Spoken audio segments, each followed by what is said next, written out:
this month's Geek Battle Cry of thank yous and shoutouts go first to our Patreon supporters, Bada, Clay, Donna, Ryan, and Silver Gattleman. If you love our logo as much as we do, be sure to visit the To Improve Your Day page on Facebook to see more of Travis's work.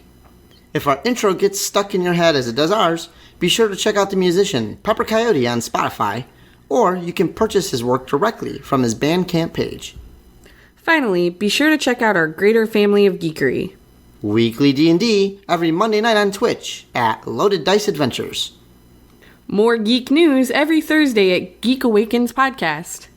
If you enjoyed some of our commissioned art pieces, be sure to check out Quack Quack Honk Designs at www.quackquackhonk.com. And finally, if you have the need for plastic dip weapons for a variety of cosplay and live action role-playing game needs, be sure to check out the Forge of Wrath page on Facebook.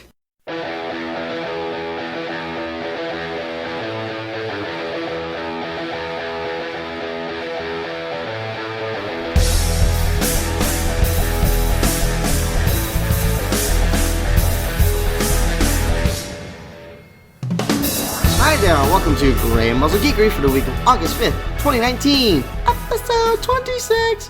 26 weeks in, we're halfway through a year. You didn't kill me yet. Yay! Not yet. Yeah, we'll see you at the end of this one. I'm Dusty Red. I'm Dusty White. And we'll get into this week's news.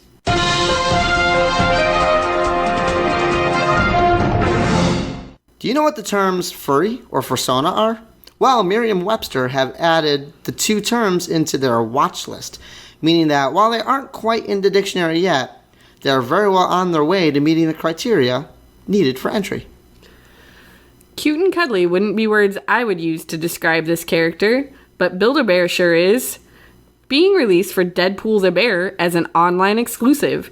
Make sure you order yours soon as, I am sure, stock will be gone like Fox's CGI budget. Sick burn! Galma Animation is taking a swing at the popular Samurai Rabbit, Usaki Yojimbo, in an animated series that is currently in development. The studio is known for its other shows like Red Wall, the animated series, and the more adult-oriented show F is for Family, starring Bill Burr. Gen Con has come and gone. We have a friend of ours that served as Grey Muzzle eyes and ears down on the con floor. Enjoy this week's special episode as we talk geek, games, and Gen Con culture with Ethan, Iggy Rath.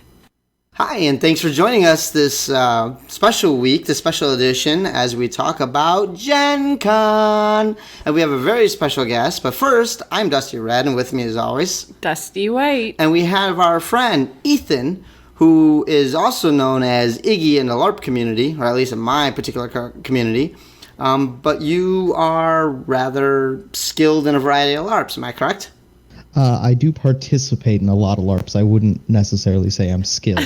I don't know, man. The first time I met you, I'm like, this guy knows how to fight. All right, here we go. So give us a little bit of your geek cred. Absolutely. So I currently participate in 3 different LARPs, 2 mainly. I participate in Chicago Alliance and make my way up to Michigan and Minnesota every once in a while. I'm also very much in the Daggahir community in Indianapolis, and also part of the AmpGuard community in Indianapolis. I also happen to be an avid video game player, board gamer, and tabletop gamer. I DM for a group called the Sunday Nights, and guess what time we meet? Monday. Well, we have jokingly said that there needs to be a group of villains that call themselves the Monday Morning, and that they're constantly trying to undo what the Sunday Nights have been working so hard to do. I think it's called jobs. Like Monday morning jobs. So they're just like these corporate business orcs that are planning on how to take business down the world orc shows up with a economic double manipulations. I'm thinking like a double briefcase battle axe type thing. Roll for corporate espionage. Espionage? Nah. So That'd be good. We'll go into a variety of some of these geekdoms then. So you're obviously a video gamer, as you said. What would you pick as one of your favorite systems? Ooh, that's a good question. I've really been enjoying my Switch ever since I got it. The ability to take it on the go, especially with my life, I'm constantly traveling around for weddings, for LARPs, to visit my family. And so it's been really, really handy to have, especially with so many, older games opening up for the Switch, and a lot of even the indie games for Steam and stuff coming onto there, That's a good call. as well as classic and new Nintendo games. I've really been loving my Switch. I'm with you on that because I am a big fan of Hollow Knight. And yeah, with that and Silksong being on a Switch is just, it's a selling point for me. Did you always have Nintendo, or did you kind of dance between like PlayStation and Xbox? I grew up, my brother and sister had a Super Nintendo when I was growing up that I learned to game on. That's my brother bread and got a butter. 64 from his paper route, and promptly took it to college and lost it. And then I got my own after he took his, and I played through Ocarina of Time so much, and then messed around trying to figure out Majora's Mask for half my life, I think. I think people are still trying to figure out Majora's Mask. And they're even saying the new Breath of the Wild 2 is supposed to have that Majora's Mask feel to it. So I'm a little nervous. I will not be able to put it down, that's for sure. They're saying it's supposed to be have that dark feel of Dark Souls, but have some of the twistedness of Majora's Mask. So I'm kind of excited. So from there, we'll go into the other two, which really is going to touch into our main topic, because you, my friend, were more or less the Grey Muzzle spy for us for Gen Con, yes? Yes. I made it to 3 days of Gen Con this year. The fourth day I had to skip for a fantastic wedding. My guild master in Chicago Alliance actually got married this weekend. So, Hey, congratulations, buddy. Derek and Amy. So how many years have you gone, or have you attended Gen Con? So this was technically my 6th year. Okay. But my 5th year, I spent about an hour on the con floor. One of our party got sick on the ride in, so we ended up having to go all the way back out to Chicago and then drive back to Indianapolis with only day passes. And so I got about an hour of Gen Con That's unfortunate. that year. So this was my 5th year of actually being able to really enjoy Gen Con and see everything it had to offer. And for those that aren't familiar with that, it's about a 2.5-hour drive through cornfields. Yeah, nothing traffic. exciting, just garbage, traffic, and cornfields. And potholes. Don't forget the potholes. Oh, the potholes, Jesus. So even if it's it's only 2.5 hours, it feels much, much longer because there's nothing exciting to see. Maybe some windmills. There you go, Bada. Yeah. We have a friend, Bada, who gets really vertigo, disorientated. Sort of. He gets just really tripped out when he sees the flat fields and then just The windmills in the distance. I don't know, it bugs him. So obviously, anytime I can, I try to take pictures for him and be like, look, windmills. So, have you always cosplayed when you went to Gen Con, or was that more of a recent development?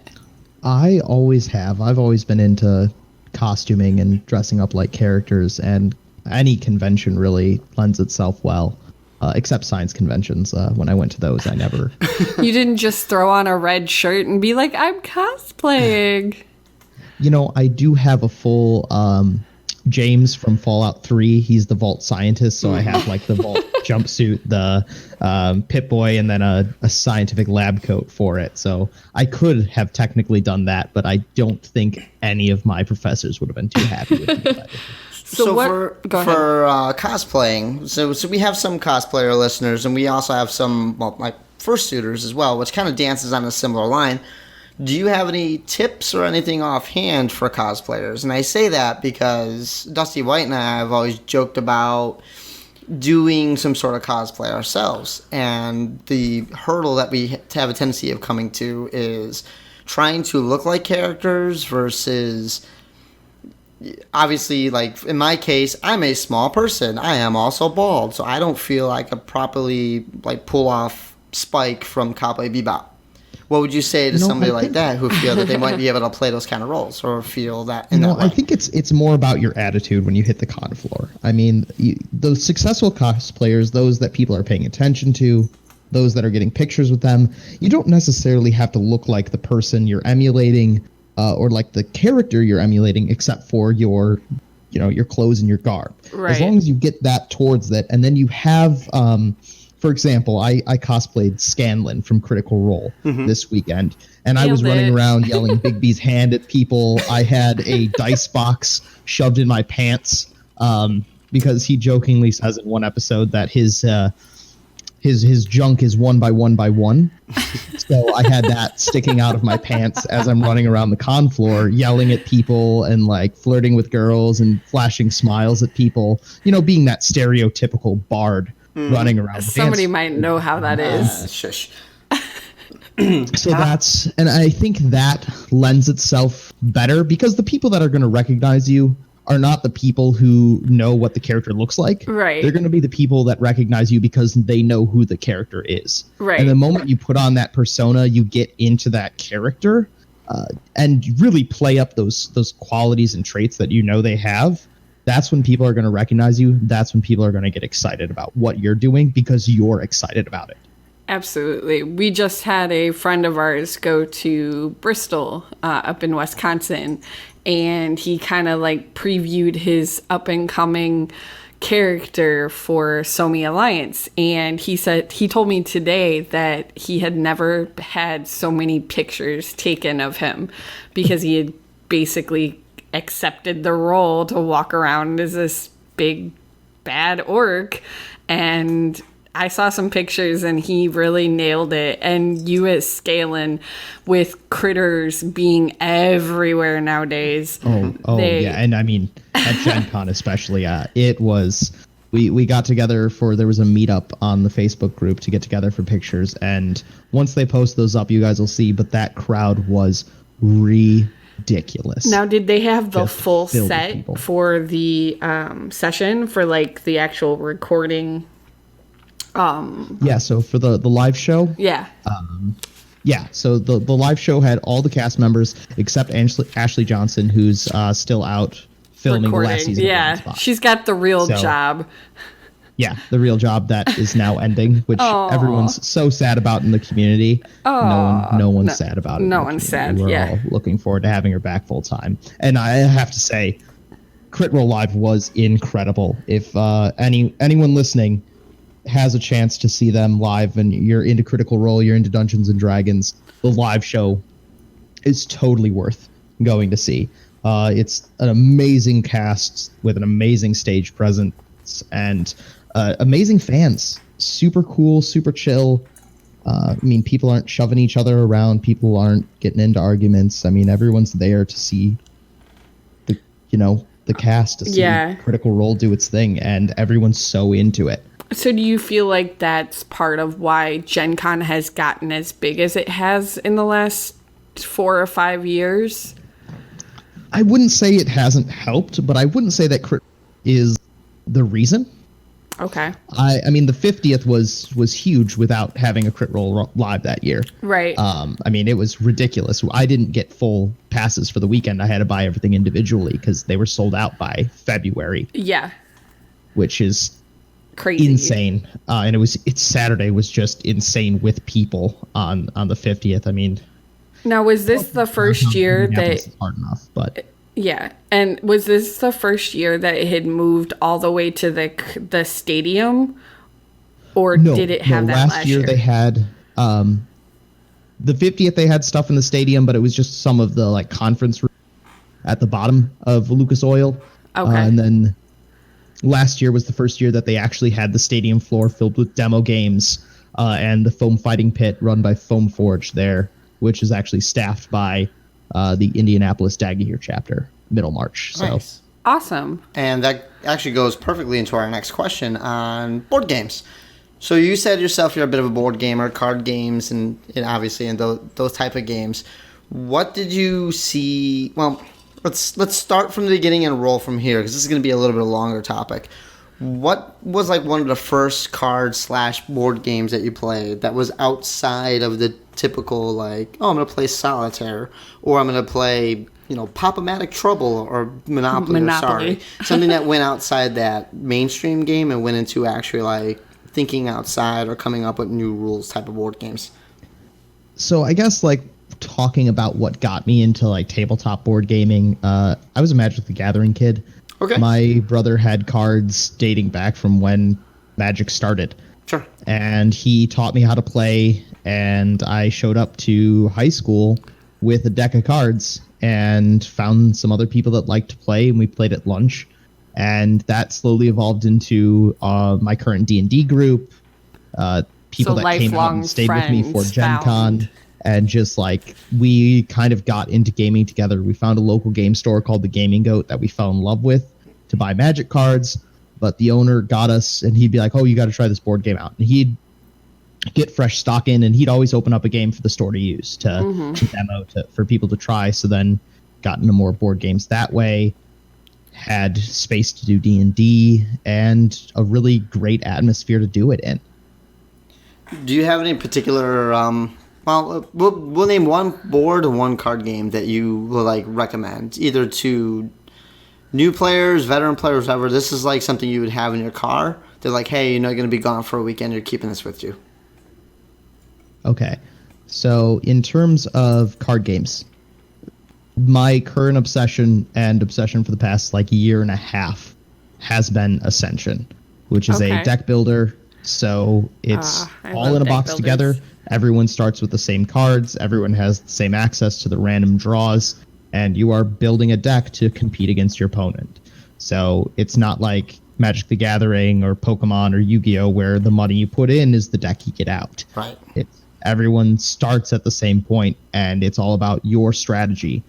And it's a lot about kind of having to adapt your strategy to what the game throws at you, rather than being able to pre-plan everything. There's a lot of improvisation that has to happen in order It's to a do fair well. playing field as well, because again, everybody gets what's in that box, not somebody coming in with money bags and being like, oh, I've got 6 of these, whatever, 4 of these Black Lotuses or something like that. Yeah, I was thinking of old Magic. Exactly.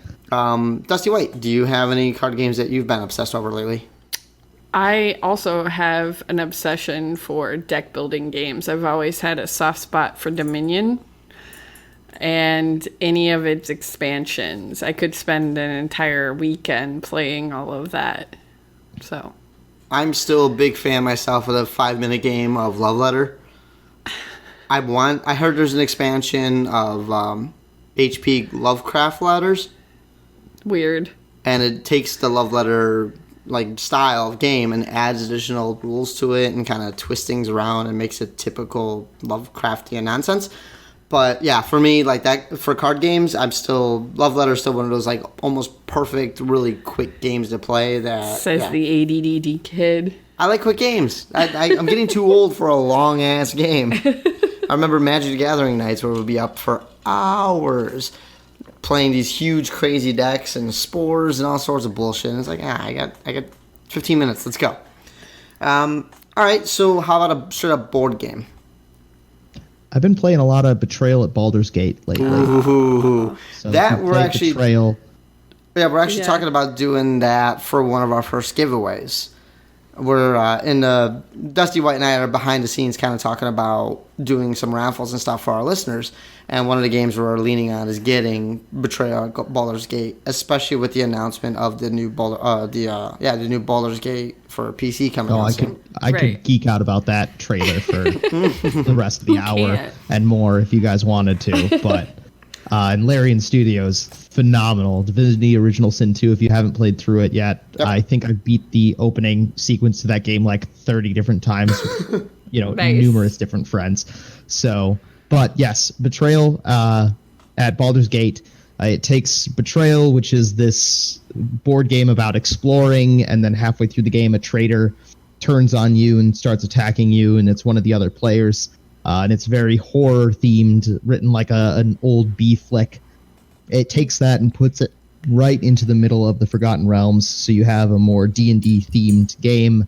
And I think it just lends itself really well to the high fantasy aspect of it, and really leans into that D&D module feel. It feels like you're reading out of something that Chris Perkins or Scott Kurtz or any number of the D&D people have written and will write again. Absolutely. And they do a good job too with both Betrayal, well, just Betrayal in general, where like straight up combat isn't the best answer.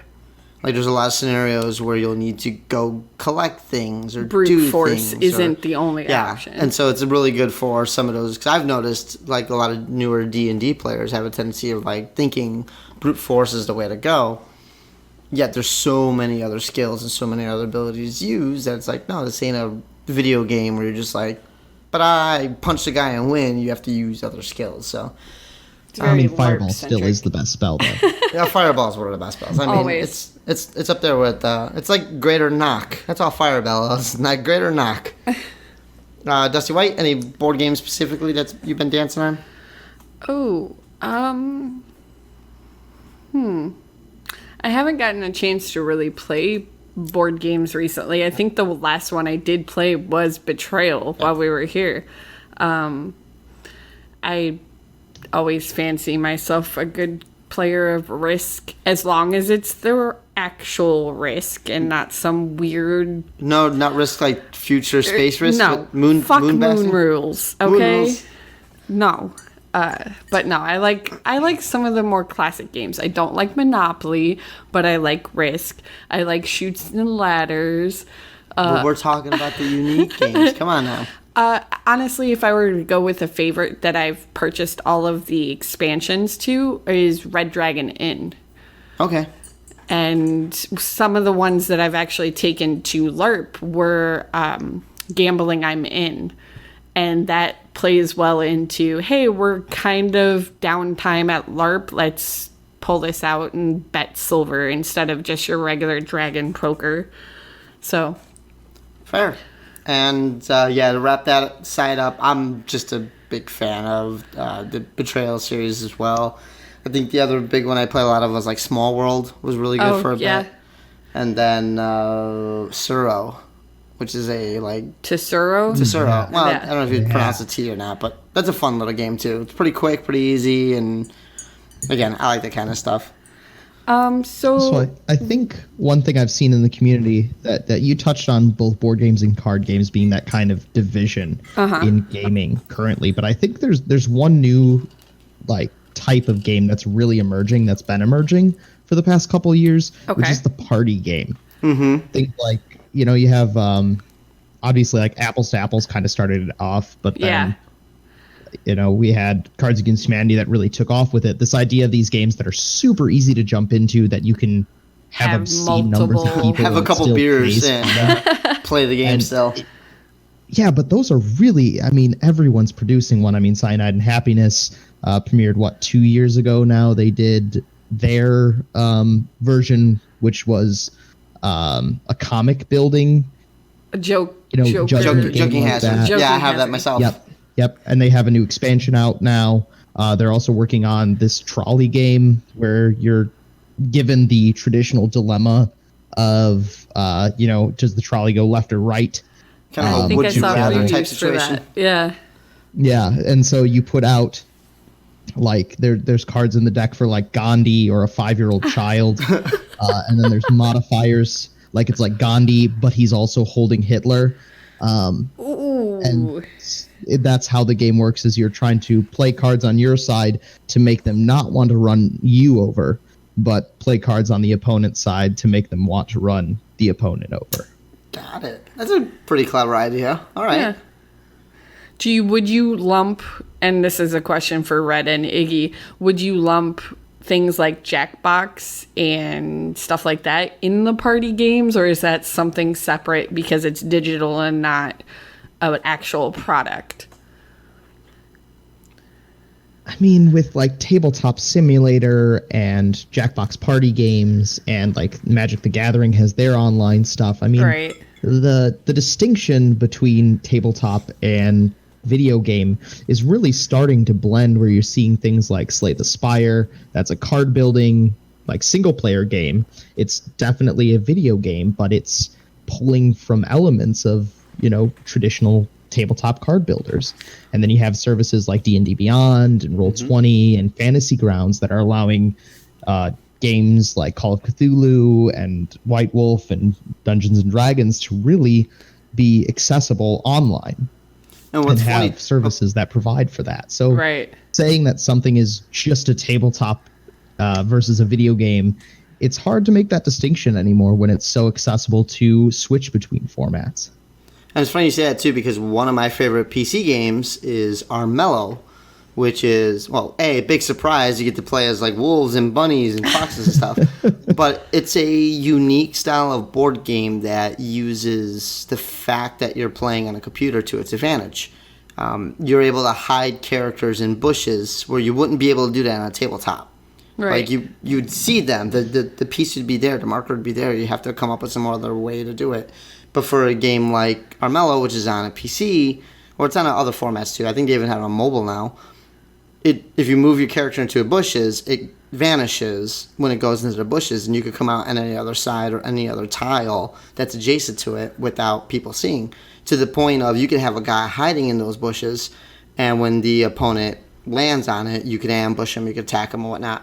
But they take advantage of the fact that you're using not an actual physical board, but using a motherboard, to play this game and have it done. So they clearly made this game with the idea of having the features of, turn-based, kind of like old Might Magic 3, where you're able to move guys around and stuff like that. Because even Might Magic, that's an old PC game, but like 4 or 6 players, has very board game-like tendencies to it, where they just allow you to use more units or more pieces or whatnot without actually having hundreds of pieces on a board. It just calculates everything for you.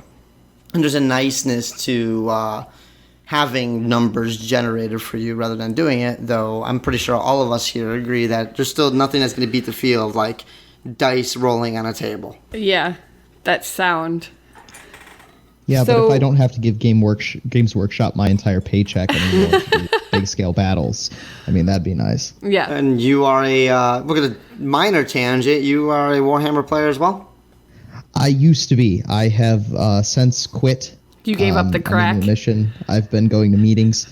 I was a Warhammer and a 40k player. I was a Grey Knights player in 40k and a Dark Elf player in Warhammer Fantasy. Okay. Fittingly, I was a Skaven in Fantasy, and I was a Blood Angel in 40k. I didn't play. She's like, I went on dates. No, I LARPed. That's the thing. difference.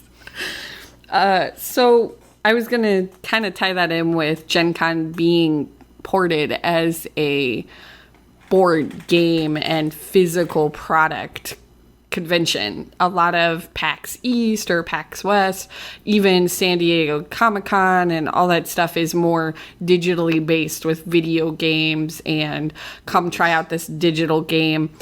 So I would imagine, because it's been about 7 or 8 years since I've gone, that there's just something to be said about walking into the dealer's den and seeing a large Catan board physically that you could go play on. The smell of cardboard. Right. When you open up a new game and you got to punch out all the cardboard pieces and you get that smell in the air, like...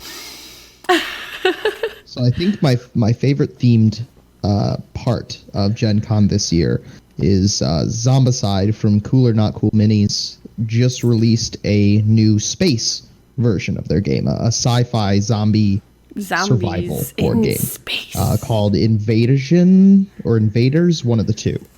But what they did is on the con floor, they built a room with blacked out windows on the inside that was like a janky space hull. Okay. That you got locked in to play your game with, like not sirens going off, but strobe lights flashing on almost the inside. Almost like LARP or escape room. Light. And then people could watch from the outside, but you couldn't see them from the inside. And it was such a cool themed room to have on the con floor. Of course, it was one of like the ticketed events that you have to pay for and sign up for in advance. But even walking past it was way cool to see. Okay, so give us some of your highlights since you noted on that one. Highlights, Critical Role Live, as I mentioned before, phenomenal. just all of the gaming. I mean, we are slowly, the convention hall is slowly not having enough room. Right. There was Magic the Gathering tables in the actual like concourse in between places this year. Yeah. The whole of Lucas Oil Stadium, the whole football field, was completely packed full of tables and people this year. Artist Alley, I think, was up to 6 rows, which was incredible, up from 4 or 5 last year. I mean, the con was just expansive, and there was so much to play, so much to see. And I think everyone's kind of getting the hint, and they're really working towards making their stands and their areas unique and trying to make them look pretty and getting more people in to come see it. Yeah, it's not just one folding table, a tablecloth, and some boxes. It's actually got to be something that drags the eye. I was going to say the Artist Alley is always where I spend all my money. Oh, yeah, totally. I met, last year I met the guy that did a lot of the 5e monster manual for Dungeons and Dragons, and he's a super cool dude, and he's coming out with his own bestiary and campaign setting with his custom creatures and custom versions of old creatures.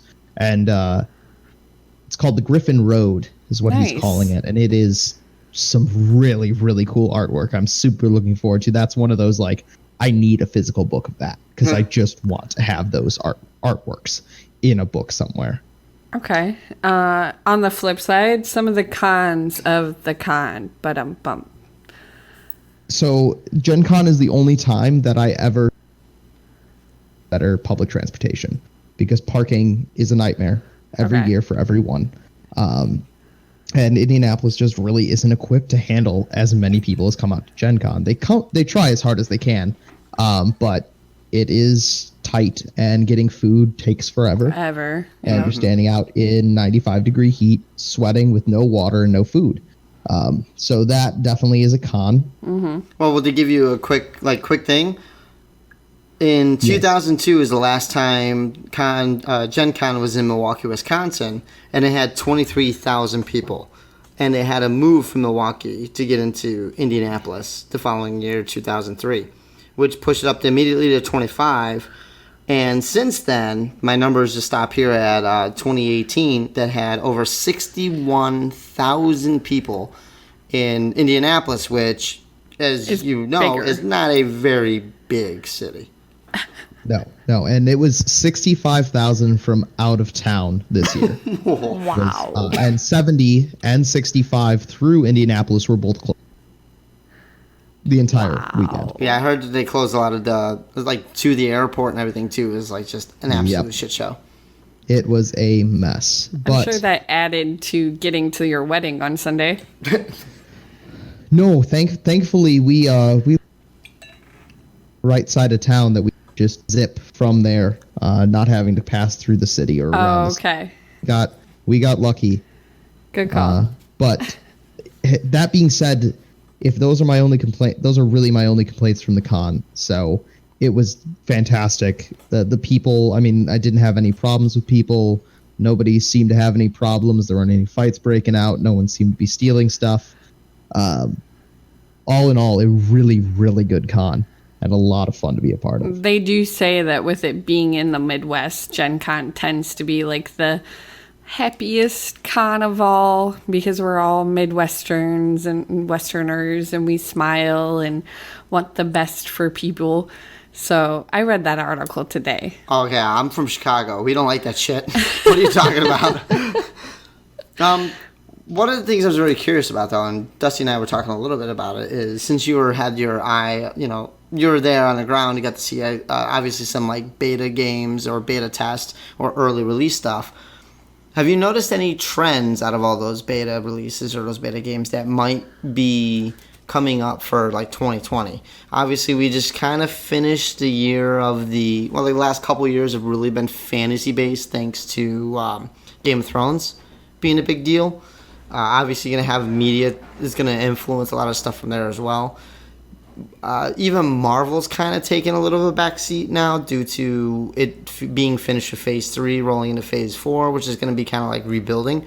So what do you think games might push for or might make a grab for to go into this next couple years while fantasy is still on a high, obviously, because you have D&D and Critical Role is just still dominating, but they kind of cornered their market there. I don't see many games trying to do what D&D does right now.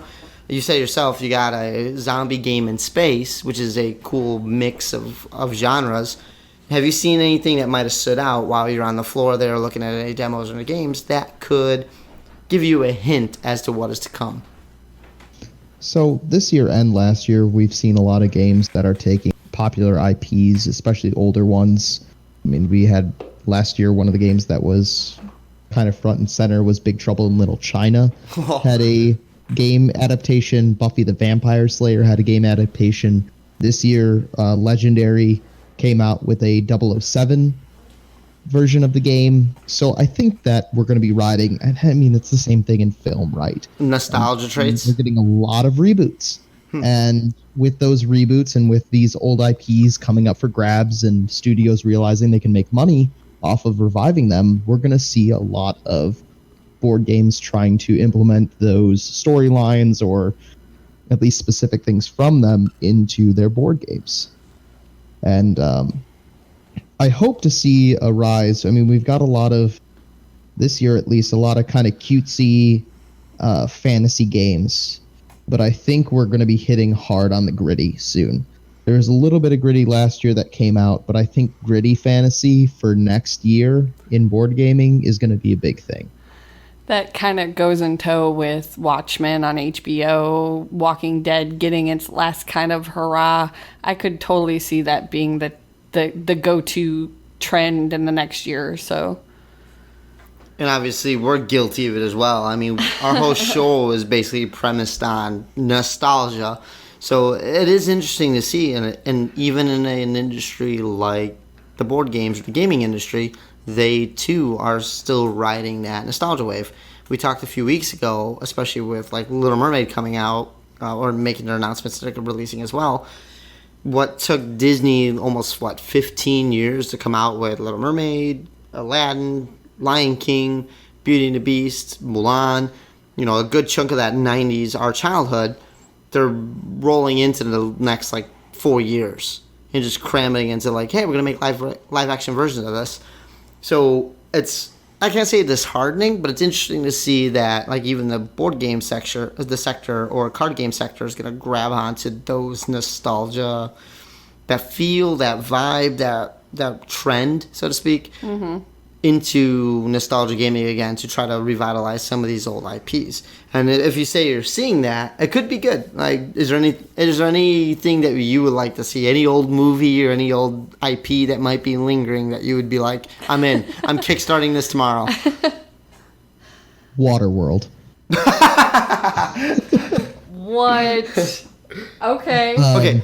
Waterworld was a bad movie. That was an absolute joke. What I want to see come back is Disney made a really obscure cartoon film that half of the nerd community knows about. Black Cauldron. Yep. Fantastic storyline, super dark. Loved it as a kid. Still love it as an adult. Almost Still killed up for Disney. me. I want to see more Black Cauldron. Okay. If it's another cartoon, if it's a live action reboot, if it's a weird, obscure board game, I don't care. I want more. And I've always wanted more. It's a cool universe. It's loosely based off of a couple novels that are, in my opinion, nowhere near as good. Okay, cool. So, kind of to get you to think above and beyond what you've already experienced, Gen Con bucket list. What do you think if you could do whatever, if money was no, part of it? You got the Make-A-Wish Foundation here. You get to do whatever you want. Let's call a spade here. That's just trying to be nice. You are Make-A-Wish, go for it. Got to get into the VIP room at some point in time. Sure. Okay. Have to do live dungeon. I know it's LARP light is what I've heard from people, but I still want to experience it at some point in time. And it always seems to be sold out really quickly. Yeah, and it's expensive. Yeah. It is expensive because every piece of, every item you buy, you physically buy before you get in there. And if you don't buy things, you don't last long, for what I understand. I just So want to that's be definitely part- outside that door and be like, did you like it? Do you want to come play it 7 weekends out of the year? Come LARP.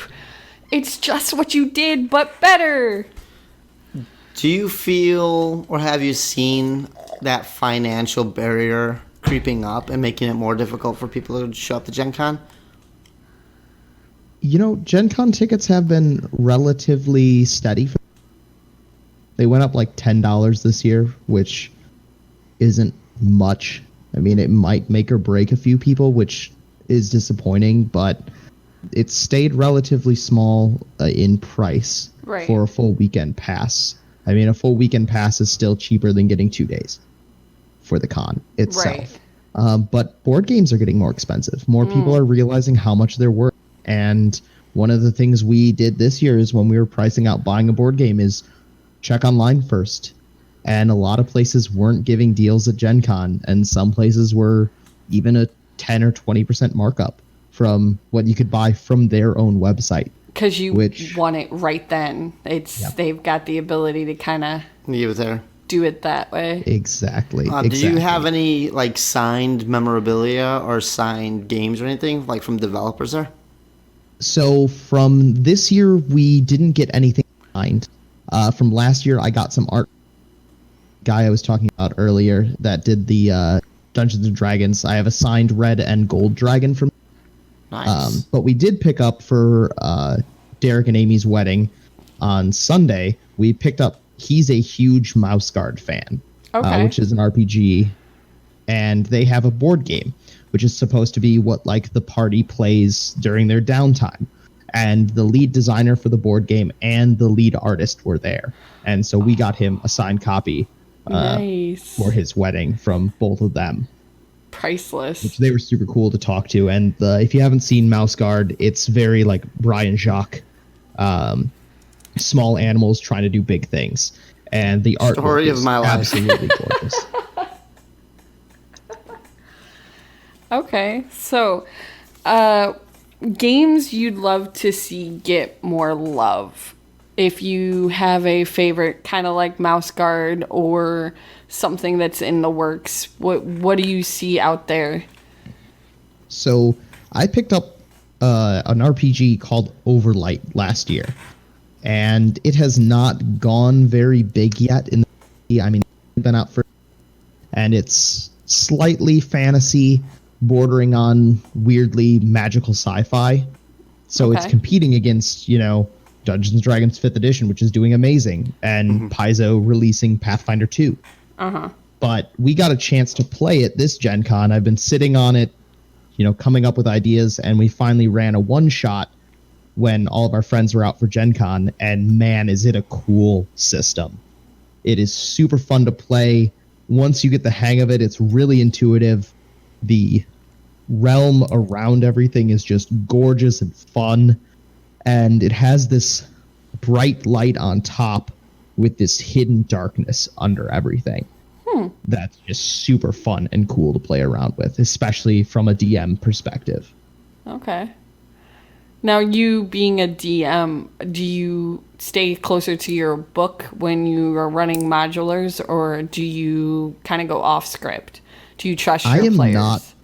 I'm not a module guy. Okay. I like open-ended. I like building my own.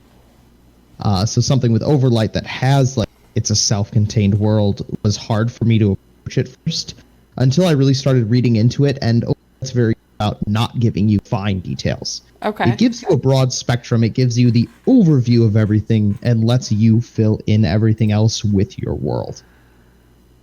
Interesting. Okay, cool. So you're gonna put your stamp out there and tell people to go, hey, go invest in a little Overlight. Absolutely. All right. It might be something I'm looking to.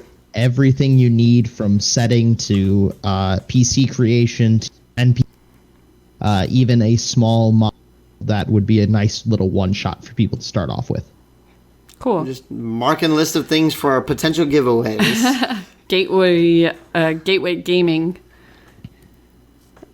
All right. Well, as we're going through, we're going to kind of start closing out a little bit. So, any like summation that you would say to anybody that's interested in a Gen Con? Anything in particular that stood out to you as unique that you wouldn't see at just a regular convention? Because I'm starting to see a lot of little conventions starting to pop up, especially in Illinois. Like a lot of college towns are doing their own little cons. 400-man, 600-man convention, which, again, I said in the past, I go to furry conventions, and I do remember what is now the largest fur con in the world, starting off with 300 people. Right. So you got to start somewhere.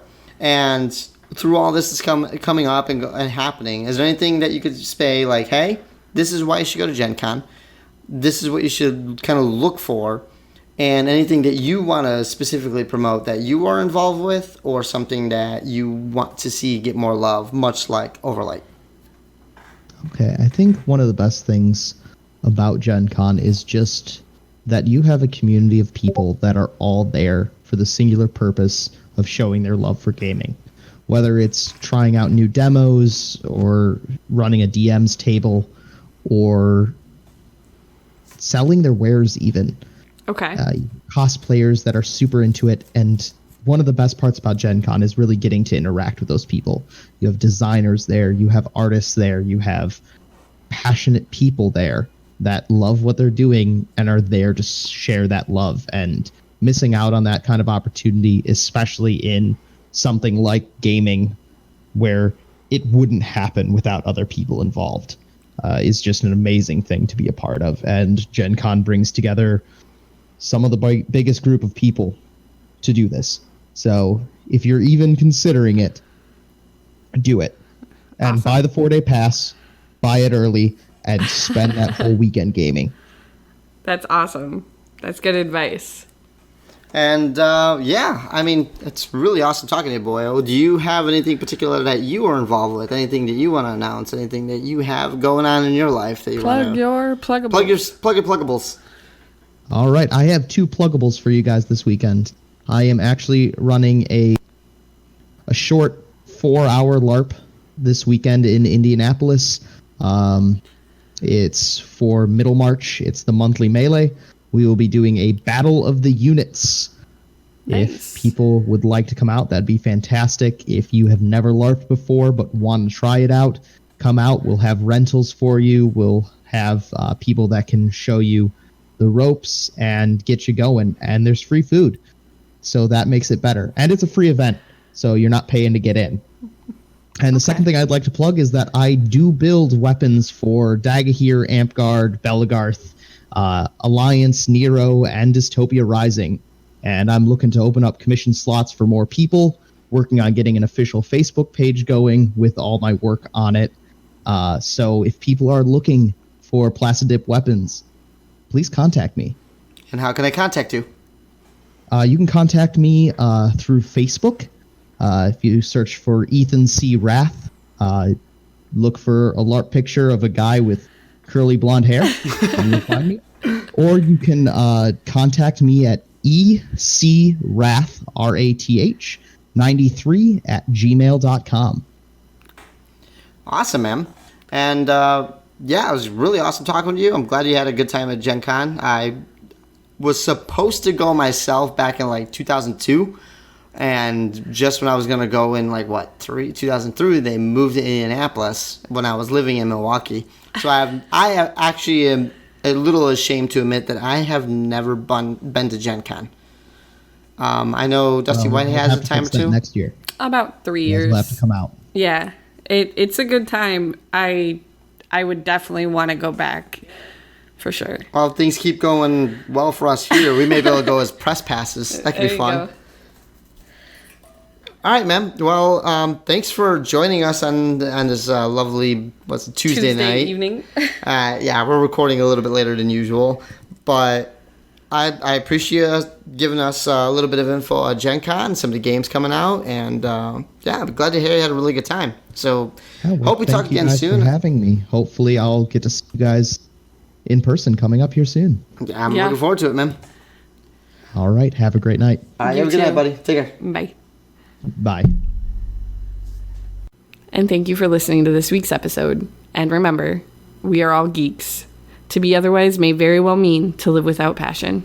Thank you for listening to another episode of Grey Muzzle Geekery with Dusty Red and Dusty White. You can support our continued geekery at our Patreon website, patreon.com/Grey Muzzle Geekery. Be sure to check back often as we start to add geek cred levels. You can send your questions and comments to us at greymuzzlegeekery@gmail.com or find us on Twitter at Grey Muzzle Geek.